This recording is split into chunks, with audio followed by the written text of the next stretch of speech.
मोहोळ येथील नागनाथ विद्यालय आणि ज्युनियर कॉलेजमध्ये इयत्ता 11वी मध्ये प्रवेश घेतलेल्या विद्यार्थ्यांचा सन्मान सोहळा उत्साहात पार पडला।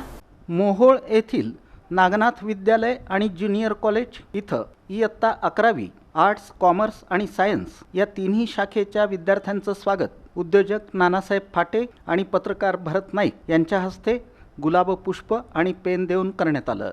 विशेष म्हणजे हे दोन्ही पाहुणे याच शाळेचे माजी विद्यार्थी आहेत। यावेळी माजी प्राचार्य बशीर बागवान, माजी शिक्षक वेद पाठक, प्राचार्य प्रकाश शिंदे, उपमुख्याध्यापक राजमाने आणि सर्व शिक्षक स्टाफ उपस्थित होता।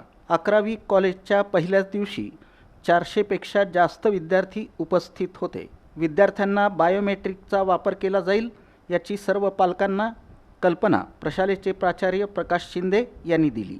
यावेळी मोहोळ तालुका क्रीडा समन्वयक संभाजी चव्हाण यांनी आपलं मनोगत व्यक्त केलं, तर विद्यार्थ्यांना प्राध्यापक मधुकर माळी यांनी मार्गदर्शन केलं।